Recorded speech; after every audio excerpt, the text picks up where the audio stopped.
লইয়া সাথে গেলা নগর ব্রাজে।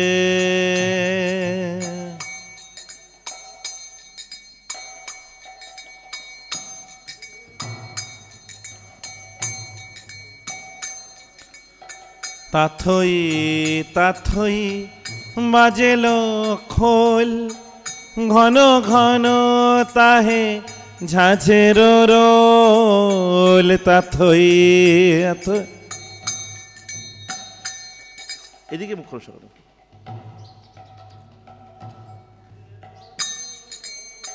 প্রেমে ঢল ঢল সোনার অঙ্গ, চরণে নূপুর বাজে।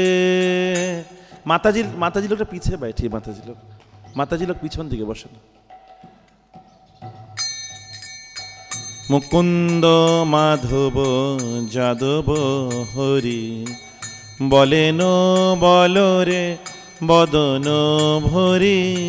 মুকুন্দ মাধব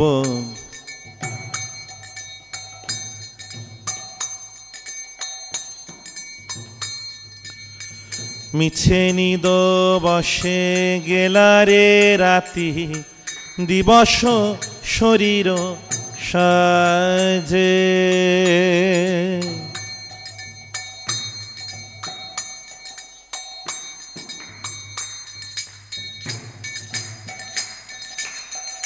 এমন দুর্লভ মানব দেহ, পাইয়া কি কর ভাবনা কেহ। এমন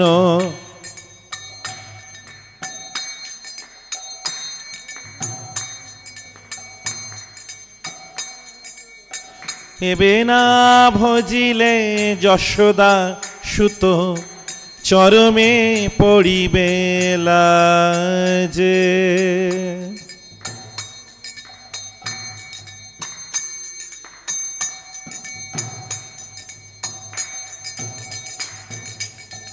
উদিত তপন হইলে অস্ত, দিন গেল বলি হইবে ব্যস্ত।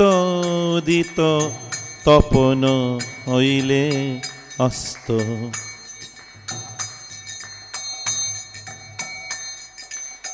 তবে কেন মিছে অলস হই, না ভজ হৃদয় রাজে।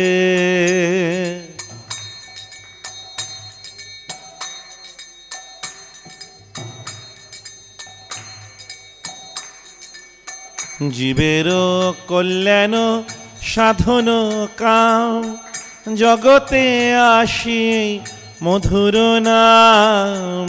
জীবের কল্যাণ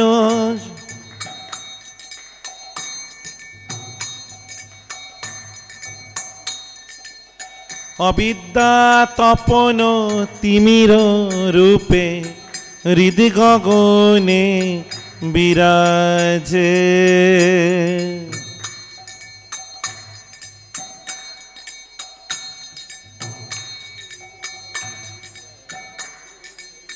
কৃষ্ণ নাম সুধা করিয়া পান, জুড়াও ভকতি বিনোদ প্রাণ।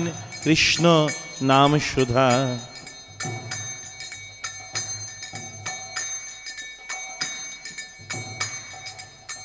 নাম বিনা কিছু নাহিক আর, 14 ভুবন মাঝে।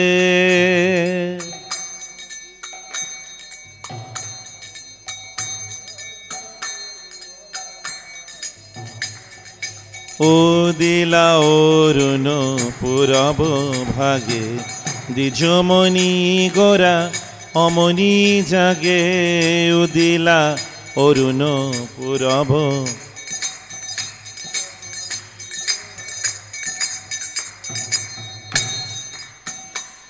জয় রাধা মাধব কুঞ্জ বিহারী।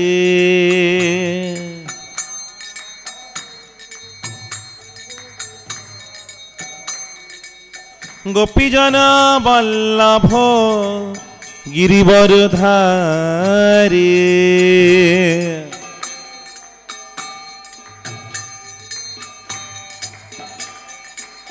यशोदा नंदन ब्रज जनरंजन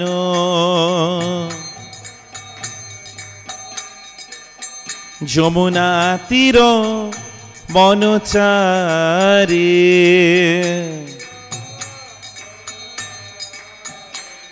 জয় রাধা মাধব কুঞ্জ বিহারী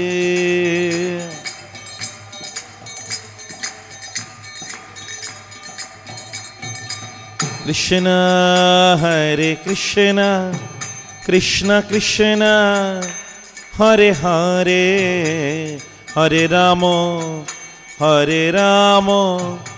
राम राम हरे हरे हरे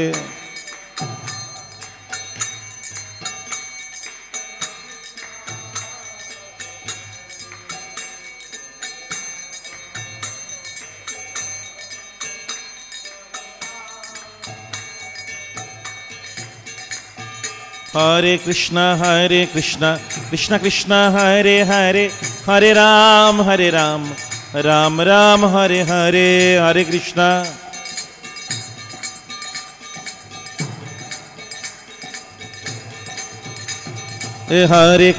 हरे कृष्णा कृष्ण कृष्ण हरे हरे हरे राम राम राम हरे हरे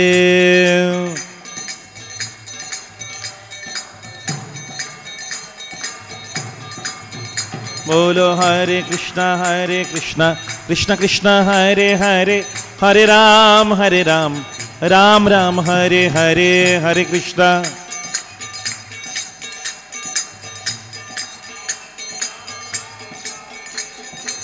हरे कृष्ण कृष्ण कृष्ण हरे हरे हरे राम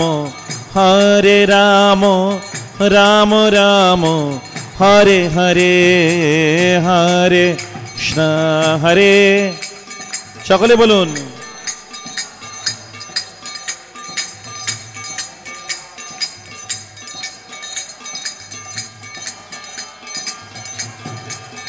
बोलो हरे कृष्ण कृष्ण कृष्ण हरे हरे हरे राम राम राम हरे हरे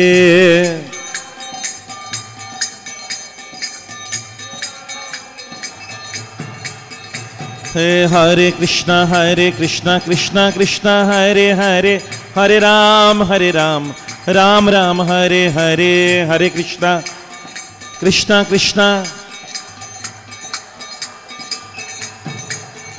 जय राधा माधव सुंदर राधे राधे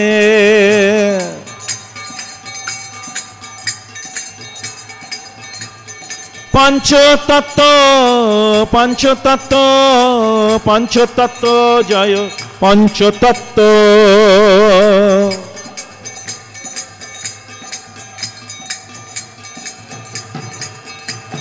निताई गौर हरि बोल हरि बोल हरि बोल हरि बोल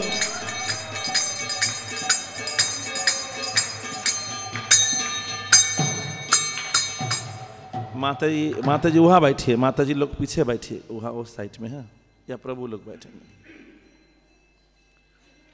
ओम अज्ञानो तिमिरान्धस्य ज्ञानाञ्जनो शलाकया चक्षुरुन्मीलितं येन तस्मै श्रीगुरवे नमः। नमायं विष्णुपादाय कृष्णापृष्ठाय भूतले श्रीमते जयपताका स्वामिनीते नामिने। नमो आचार्यपादाय निताय कृपाप्रदायिने गौरकथा धामोदाय नगरग्रामोत्तारिणे। नमायं विष्णुपादाय कृष्णापृष्ठाय भूतले श्रीमते भक्तिवेदान्त स्वामिनीते नामिने। नमस्ते सरस्वती देवे गौरवाणी प्रचारिणे निर्विशेष शून्यवादी पाश्चात्य देशतारिणे। वाञ्छाकल्पतरुभ्यश्च कृपा सिन्धुभ्यो च पतितानां पावनेभ्यो वैष्णवेभ्यो नमो नमः। पंचतत्त्वात्मकं कृष्णं भक्तरूप स्वरूपकं भक्तावतरं भक्तक्षं नमामि भक्तशक्तिकं श्री नित्यानंद नमस्तुभ्यं प्रेमानंदप्रदायिने कलो कल्मषनाशाय जाह्नवापतये नमः नमो महावदन्नाय कृष्ण प्रेम प्रदायते कृष्णाय कृष्ण चैतन्य नामिने गौरतिष्ये नमः। हे कृष्ण करुणा सिंधु दीनबंधु जगत्पते गोपेश गोपिकाकान्तो राधाकान्तो नमस्तुते तप्त कांचन गौरांगी राधे वृंदावनेश्वरी वृषभानुसुते देवी प्रणमामि हरिप्रिये वृंदावै तुलसीदेव्यै प्रिया वै केशवशच्च विष्णुभक्ति पदे देवी सत्यवत्तै नमो नमः। जय श्री कृष्ण चैतन्य प्रभु नित्यानंद श्री अद्वैत गदाधर शिवासादि गौरभक्तवृंद हरे कृष्ण कृष्ण कृष्ण हरे हरे हरे राम राम राम हरे हरे। श्रीमद् भागवतम प्रथम स्कंध 18 নম্বর अध्याय 10 নম্বর শ্লোক পাঠ করে আমরা শ্রবণ করব। যা যা কথা ভগবত কথনীয় উরু কর্মণ গুণ কর্ম আশ্রয়া পুম্ভি সংসেব্যাতা বভূষুভি।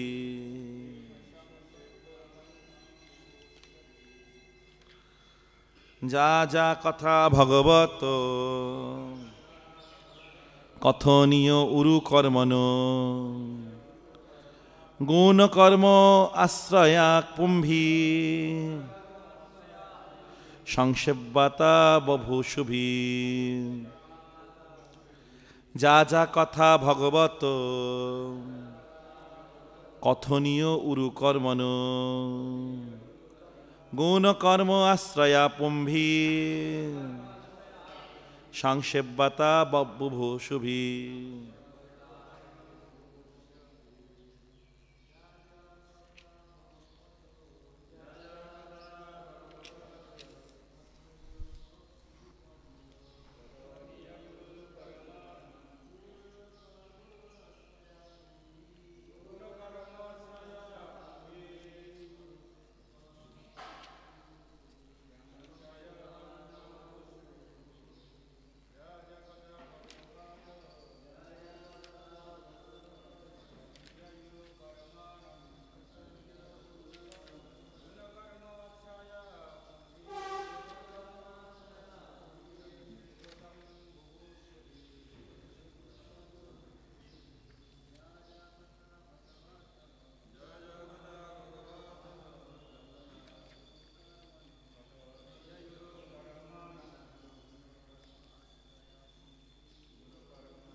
অনুবাদ। যারা তাদের জীবনের পূর্ণ সিদ্ধি অভিলাষী তাদের অবশ্যই শ্রদ্ধা অবনত চিত্তে অদ্ভুত কর্মা পরমেশ্বর ভগবানের অপ্রাকৃত গুণ এবং কার্যকলাপ সম্বন্ধীয় কথা শ্রবণ করা কর্তব্য।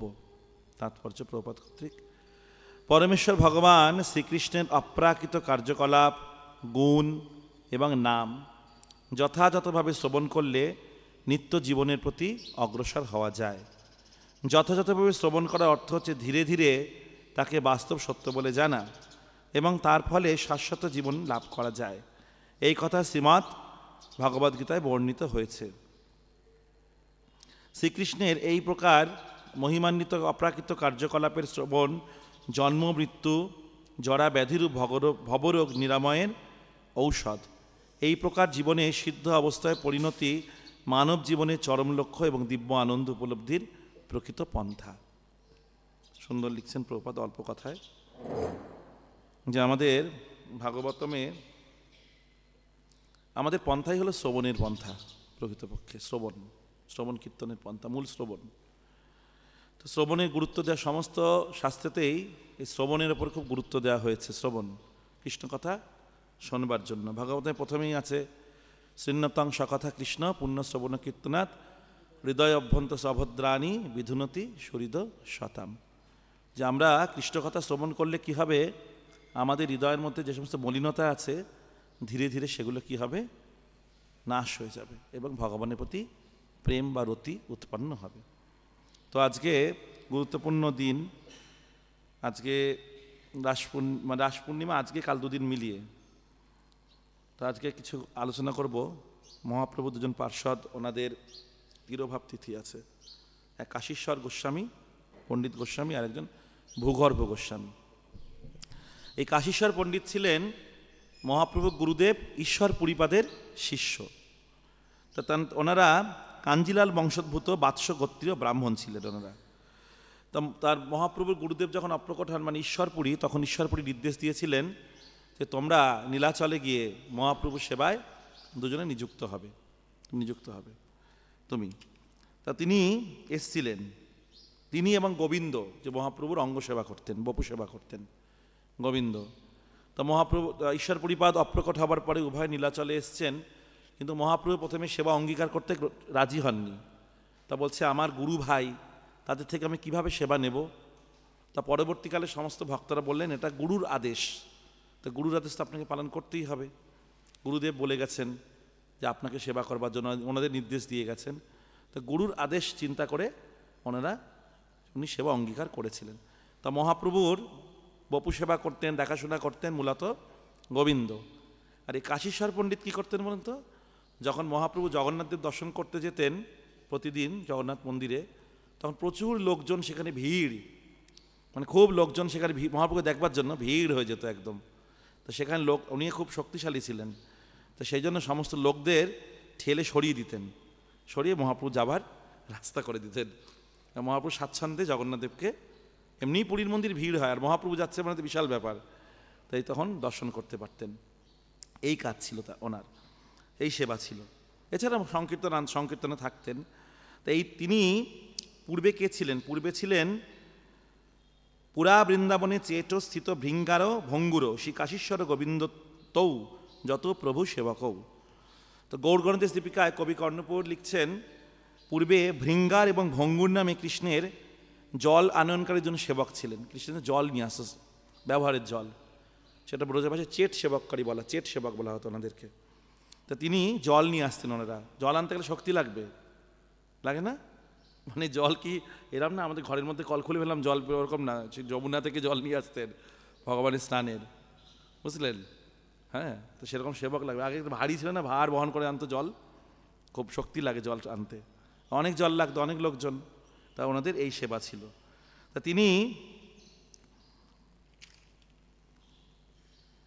তা মহাপ্রভু বলেছিলেন যে এই কাশীশ্বরকে বলেছিলেন যে এরপর তুমি বৃন্দাবনে যাও, বুঝতে পেরেছেন? বৃন্দাবনে গিয়ে গোস্বামীদের সঙ্গে অবস্থান করো সেখানে। তা মহাপ্রভু অত্যন্ত প্রেম প্রীতির জন্য তিনি বৃন্দাবন যেতে রাজি হননি, বলছেন আমি যাবো না আপনাকে ছেড়ে, কোনোভাবেই যাচ্ছে না। তো মহাপ্রভু কী করলেন, একবার গোবিন্দদেবের একটা বিগ্রহ প্রকট করলেন। প্রকট করে মহাপ্রভু প্রসাদ গ্রহণ করছেন, মানে প্রসাদ গ্রহণ করছেন, পাশে ওই গোবিন্দদেবকে বসিয়ে রেখেছেন। তো দেখছি গোবিন্দদেব সে খাচ্ছে, মানে মহাপ্রভু এবং সেই বিগ্রহ যে মানে অভিন্ন, সেইটা বোঝাবার জন্য উনি বিগ্রহ প্রকাশ করে তা বলেন এই বিগ্রহ তুমি সঙ্গে নিয়ে যাও, এই সঙ্গে থাকলে তুমি আমারই সেবা এখানে হবে, তুমি এখানে যে সেবা করছো ওখানে সেই সেবা সেখানে করতে পারে, আমাকে সবসময় তুমি পাবে। তা তখন আর কী করবে, মহাপ্রভু বলেছেন, আর উপায় নেই। তা তখন তিনি কি করলেন, বৃন্দাবনে গায়ে রূপ গোস্বামী তখন সবে গোবিন্দদেবকে প্রকট করেছেন। হ্যাঁ, তা গোবিন্দদেবের পাশে রেখে তা সেই বিগ্রহ প্রতিষ্ঠা হলে পুজো করতেন। আর সেই বিগ্রহের নাম মহাপ্রভু নিজেই দিয়েছিলেন গৌর গোবিন্দ বিগ্রহ। তা আজকের এই তিথিতে তিনি তিরোভাব লীলা করেন, তিনি তিরোভাব মানে হয়েছিলেন, অপ্রকট হয়েছিলেন। তো মহাপ্রভুর আর একজন পার্ষদ কাশী ভূগর্ভ গোস্বামী। তো ভূগর্ভ গোস্বামী সম্বন্ধে তেমন কিছু পাওয়া যায়, যেমন লোকনাথ গোস্বামী সম্বন্ধে পাওয়া যায় না। কেন, যখন চৈতন্য চরিতামৃত রচনা হয় তখন এই কবিরাজ গোস্বামী গিয়েছিলেন সবার আশীর্বাদ দিতে, মানে বর্ষিয়ান বৈষ্ণবদের। তখন ওনারা বলেছিলেন আমাদের কথা চৈতন্য চরিতামৃতে লোকনাথ গোস্বামী তো নাই করে দিয়েছেন, ওনার কথা নেই। ভূগর্ভ গোস্বামীর কথাও তেমন পাওয়া যায় না। তবে তিনি আমাদের গদাধর পণ্ডিতের শিষ্য ছিলেন, বুঝতে পেরেছেন? তো সেখানে ভূগর্ভ গোস্বামী আর ভাগবত দাসপ্রভু একসঙ্গে বৃন্দাবনে বসবাস করতেন। তিনি গৌরলীলা, তিনি কৃষ্ণলীলা ছিলেন প্রেমমঞ্জরী, প্রেমমঞ্জরী সখী ছিলেন তিনি। আর এই আজকের দিনে তিনি নিত্যলীলায় প্রবেশ করেছিলেন। তো সেখানে ভূগর্ভ গোস্বামী বৃন্দাবনে থাকতেন, খুব নিষ্কিঞ্চন ছিলেন, ভজন সাধন করতেন। সেখানে ভূগর্ভ সমাধি আছে আমাদের রাধা দামোদর মন্দিরে, রূপ গোস্বামী ঠিক সমাধির সামনেই ভূগর্ভ গোস্বামীর সমাধি রয়েছে ওখানে, পরিক্রমার সময় সব পরিক্রমা করে ওখানে। তা সেখানে ভূগর্ভ গোস্বামী সেবিত বিগ্রহের নাম রাধা ছলচিকনিয়া, সেগুলো বিগ্রহের নাম। যেমন রাধা গোবিন্দদের, রাধা মদনমোহন, রাধা গোপীনাথ, রাধা রমন, বিভিন্ন গোস্বামীদের সেবিত বিগ্রহের নাম আছে। কৃষ্ণেরই বিভিন্ন রকম নাম। তো ওই আমাদের রাধা দামোদর মন্দিরে দেখবেন অনেক বিগ্রহ রয়েছে, মধ্যে রাধা দামোদর, রাধা মাধব, অনেক রকম জগন্নাথ বিগ্রহ আছে। তো সেখানে একজনের নাম আছে রাধা ছলচিকনিয়া, লেখা আছে কাশীশ্বর এই ভূগর্ভ গোস্বামীর সেবিত বিগ্রহ। তো এইভাবে উনি লীলা করেছেন সেখানে অনেক কিছু। তা আজকে আমাদের ভীষ্মপঞ্চক চলছে না, তো ভীষ্মপঞ্চক আজকে শেষ দিন, তা এটা খুব গুরুত্বপূর্ণ। তো এখানে ভীষ্মপঞ্চকের সময় আমাদের ভীষ্মদেবের যে স্তুতি, এগুলো আমাদেরকে পাঠ করা কর্তব্য। ব্রত করার সঙ্গে সঙ্গে সে ব্রত করুক আর না করুক, সকলকে এটা পাঠ করা খুবই গুরুত্বপূর্ণ এই সময়। তো ভীষ্মদেবের স্তুতি এত গুরুত্বপূর্ণ কেন ভাগবতমে? প্রথম কুন্তী দেবীর স্তুতি আছে, তারপরে ভীষ্মদেবের, অষ্টম আর নবম অধ্যায়। কেন? ভীষ্মদেব যখন দেহান্তর হয় তখন ওনার সম্মুখে পরমেশ্বর ভগবান শ্রীকৃষ্ণ স্বয়ং সশরীরে উপস্থিত ছিলেন। তো যেই পরমেশ্বর ভগবান পরমাত্মা রূপে সবার হৃদয়ে বিরাজ করছেন, সেই পরমাত্মা পরমেশ্বর ভগবান তিনি সশরীরে ব্রহ্মাণ্ডের বিভিন্ন ব্রহ্মর্ষি, মহর্ষি, রাজর্ষি, বিপ্রর্ষি সবাই এসেছিলেন, এবং তাদের সঙ্গে অখিল ব্রহ্মাণ্ড নায়ক পরমেশ্বর ভগবান শ্রীকৃষ্ণ সেইখানে সশরীরে উপস্থিত ছিলেন। এটা হলো খুব গুরুত্বপূর্ণ, যে আমাদের যখন ভক্তদের কাছে এই স্তুতিগুলো, এই স্তুতি কেন এত আদরণীয়, কেন এত বরণীয়, কেন এত আনন্দময়? কেননা আমাদের যখন দেহান্তর হবে, তা আমাদের কাছে যেন ভগবান কৃষ্ণকে যেন আমরা দর্শন করতে পারি। ভগবানের যে এই রূপ, দ্বিভুজ শ্যামসুন্দর মুরলীধর রূপ, এই রূপ যেন আমাদের মানসপটে, আমাদের তখন আমাদের কোনো দেহের কোনো স্থিতি থাকবে না, কিন্তু আমাদের যদি আমরা কৃষ্ণ ভজন করি, কৃষ্ণ ভজন করতে করতে ভগবানের সেই সুন্দর রূপ আমাদের চোখের সামনে অবশ্যই পরিস্ফুটিত হয়ে উঠবে। তো যখন কুরুক্ষেত্রের যুদ্ধ হলো, কুরুক্ষেত্রের যুদ্ধে অনেকেই মারা গিয়েছিল, অনেক লোকজন মারা গিয়েছেন, অনেকের স্বামী, ভাই, পুত্র সব দেহান্ত মারা গেছেন। তো যুধিষ্ঠির মহারাজ খুব দুঃখ করছেন, আক্ষেপ করছেন, অনেক আক্ষেপ করেছেন যে আমার জন্যই এই হলো, আমাদের রাজ্যের জন্য আমরা এই যুদ্ধ করলাম, যুদ্ধ করে আমাদের এই এত লোক মারা গেল, এই জন্য আমাদের জন্য খুব নিজেকে খুব খুব দুঃখ পাচ্ছেন।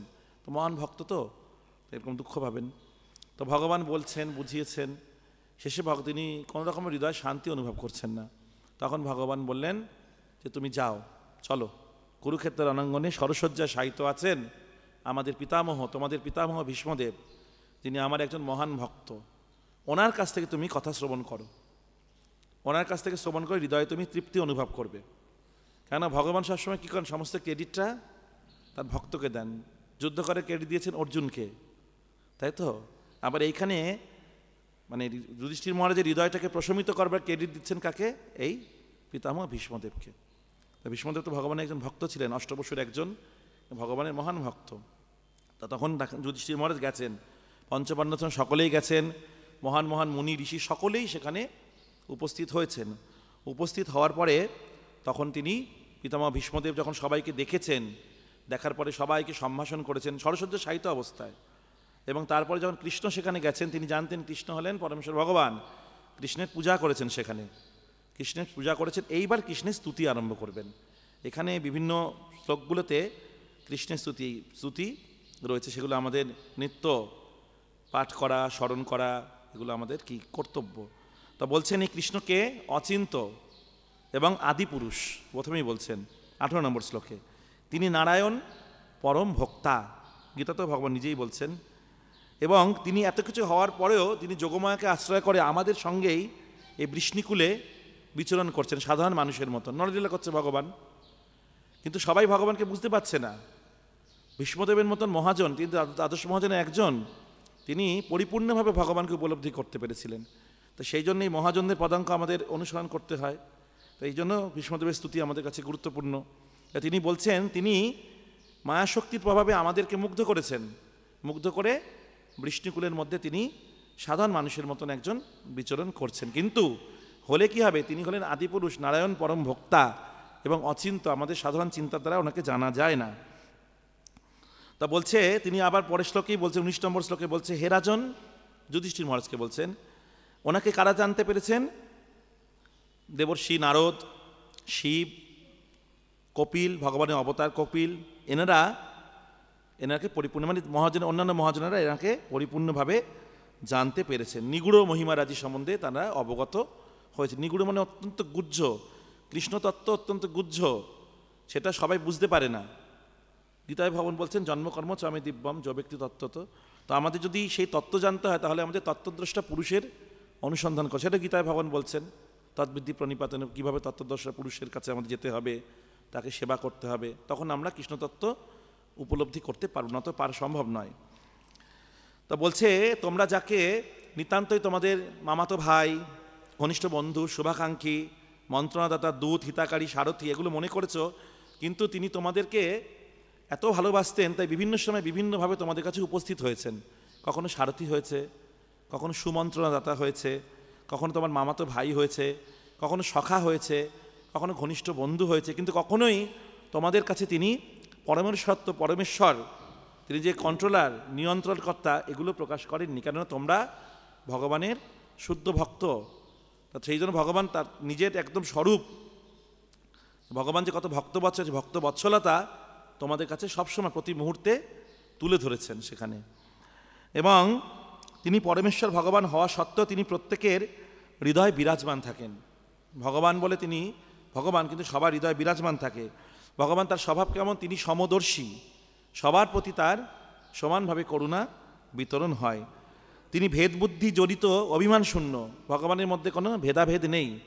ভেদাভেদ আমাদের মধ্যে আছে, উচ্চ নিচ এরকম ভেদাভেদ আমাদের মধ্যে আছে, কিন্তু ভগবানের মধ্যে কোনো ভেদাভেদ নেই। তিনি সমস্ত কিছুর প্রতি আসক্তি রহিত। তো সমস্ত কিছু ভগবানের থেকে সৃষ্টি হলেও ভগবান সমস্ত কিছুর প্রতি অনাসক্ত রয়েছেন, আসক্তি নেই ভগবান। সমস্ত কার্যকলাপ করছেন কিন্তু আসক্তি নেই। তিনি ভক্তদের সঙ্গে লীলাবিলাস করছেন, বৃন্দাবনে তার গভীর লীলা রয়েছে, চরম লীলা রয়েছে, কিন্তু কোনো কিছুর প্রতি তিনি আসক্ত হন না। এই হলো ভগবানের একটা বিশেষ গুণাবলী তিনি বর্ণনা করছেন। এবং শেষে বলছেন 22 নম্বর শ্লোকে, তিনি কৃপা করে সমদর্শী হওয়ার পরেও তিনি ভক্তবৎসল, ভক্তদের প্রতি ভগবানের বিশেষ কৃপা থাকে, তাই না? যেমন একটা মায়ের 5টা সন্তান, সবার প্রতি মায়ের ভালোবাসা আছে, কিন্তু এই সন্তানটা মায়ের প্রতি অনুরক্ত, মা তার প্রতি একটু আলাদা নজর থাকে। তো যারা এই জড়জগতে সবাই ভগবানের সন্তান, কিন্তু যারা ভগবানকে ভালোবেসে ভগবানের সেবায় যুক্ত হয়েছেন, তাদের প্রতি ভগবানের বিশেষ করুণা বা বিশেষ কৃপা বর্ষিত হয়। সেই কৃপাটা কোনো জাগতিক কৃপা না, সম্পূর্ণ পারমার্থিক। সেই জন্য বলছে যে অন্তিম সময় তিনি আমাকে দর্শন দিতে এসেছেন। কেন? তার কারণ বলছেন, কারণ আমি তার ঐকান্তিক সেবক। ভীষ্মদেব তার ভগবানের ঐকান্তিক সেবক। তো ঐকান্তিক ভক্তদের প্রতি ভগবানের একটা বিশেষ কৃপা সেখানে থাকে, কিন্তু সেটা কোনো পক্ষপাতিত্ব নয়, সেটা প্রেমের প্রতিফলন, প্রেমের প্রতিদান। ভগবানের প্রেমিক ভক্তদের প্রতি ভগবানের কি সেটা প্রতিদান, সেই জন্য ভগবানের বিশেষ কৃপা করেন। তা বলছেন যে ভক্তি সমাহিত চিত্তে যে ভক্তরা এই ভগবানের মহিমা কীর্তন করেন, শ্রবণ করেন, জড়দেহ পরিত্যাগের সময় ভগবান কি করেন, তাদের সমস্ত কর্মের বন্ধন থেকে মুক্ত করে দেন। তো আমাদের কি বলছে কি শ্রবণ কীর্তন কত গুরুত্বপূর্ণ। যদি আমরা ভগবানের কথা নিরন্তর শ্রবণ করি, তাহলে কি হবে, আমাদের কৃষ্ণের প্রতি আকর্ষণ বাড়বে। সময় পেলেই আমাদের কৃষ্ণের কথা শ্রবণ করা উচিত, বা কৃষ্ণ সম্বন্ধে গ্রন্থ অধ্যয়ন করা উচিত। তাহলে কি হবে, আমাদের শুনতে শুনতে শুনতে শুনতে শুনতে শুনতে আমাদের তখন মাথার মধ্যে কৃষ্ণ কৃষ্ণ কৃষ্ণ কৃষ্ণ, আর কিছু ঢুকবে না মাথায়, কৃষ্ণ ছাড়া কিছু ঢুকবে না। তো প্রভুপাদের গ্রন্থ অধ্যয়ন করার পরে একজন বলছেন যে আপনাদের প্রভুপাদ খালি কৃষ্ণ কৃষ্ণ ছাড়া কিছু, প্রত্যেকটা লাইনেই তো কৃষ্ণ কথা আছে না, সব কথাতে কৃষ্ণ কৃষ্ণ লিখেছেন তিনি গীতা পড়ার পরে। তা সেই ভক্ত বলছে আপনি যথার্থই প্রভুপাদকে বুঝতে পেরেছেন, তা প্রভুপাদ কৃষ্ণ ছাড়া কিছু বোঝেননি, বুঝলেন? তো সেই জন্য এই ভগবানের কথা শুনতে শুনতে কী হবে, আমরা সমস্ত ওই জড়জগতে কর্মের বন্ধন থেকে মুক্ত হয়ে যাব। ভগবান মুক্ত করে দেন সেটা। তা বলছে সেই ভগবানের রূপ কীরকম, তিনি চতুর্ভুজ, তার বদন কমল নবোদিত সূর্যের মতো, তার নেত্র কিরম রক্তিম, কেমন রক্তিম, নবোদিত, মানে যখন সূর্য উঠছে তখন আকাশ লাল হয়, কিন্তু মধ্যগগনে বিরাজিত সূর্যের মতো লাল হয় না, খুব সুন্দর স্নিগ্ধ, এবং সেই লালটা কি করুণার প্রকাশ, সেরকম চোখ ভগবানের। আর সবসময় একটা প্রফুল্ল, মানে সবসময় সন্তুষ্টিমূলক একটা মৃদুমন্দ হাসি ভগবানের মুখে সবসময় লেগে রয়েছে, এবং তিনি কৃপা করে অপেক্ষা করছেন আমার জড়দেহ পরিত্যাগ করবার জন্য এখানে। তো এইখানে এইসব ধর্ম বিষয়ক, এরপর যুধিষ্ঠির মহারাজ কী করলেন, এই কথা শ্রবণ করে হৃদয় অত্যন্ত আনন্দ বা তৃপ্তি অনুভব করলেন, এবং তিনি ধর্ম বিষয়ক বিভিন্ন কর্তব্য আদি এই যুধিষ্ঠির মহারাজ এই ভীষ্মদেবের কাছ থেকে শ্রবণ করেছেন। বর্ণাশ্রম ধর্ম, চতুরাশ্রম ধর্ম, কার কী দান ধর্ম, বিভিন্ন ধর্ম, রাজধর্ম, মোক্ষ ধর্ম, সমস্ত কিছুই তিনি ধীরে ধীরে ধীরে ধীরে বর্ণনা করলেন। করবার পরে বলছেন যে সিদ্ধ যোগীরা তাদের ইচ্ছা অনুযায়ী মৃত্যুবরণ করতে চান। হ্যাঁ, কোন সময়? উত্তরায়ণের সময়।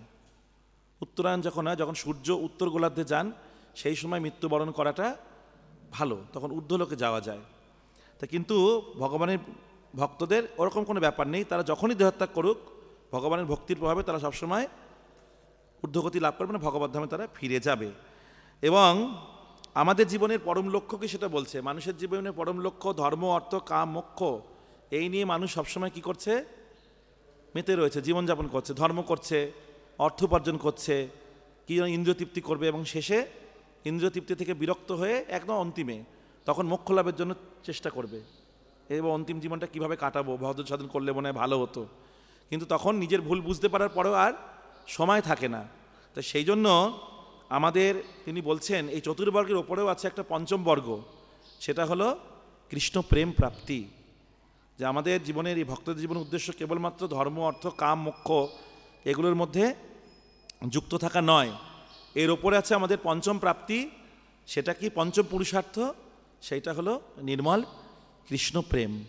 তো আমাদের সেজন্য কৃষ্ণের প্রতি আমাদের কি আসক্ত হওয়া অবশ্যই কর্তব্য। তো এইভাবে সুন্দরভাবে ভগবানের বর্ণনা দিচ্ছেন, এবং যখন দেহান্তর হয় তখন তিনি সমস্ত দিক থেকে তার যে বুদ্ধি, ওনার চেতনা, ওনার যে দৃষ্টি, সমস্ত ঋষিমুনি সবাইকে দেখে নিয়েছেন, পঞ্চপাণ্ডবদের দেখেছেন, সব কিছু করেছেন।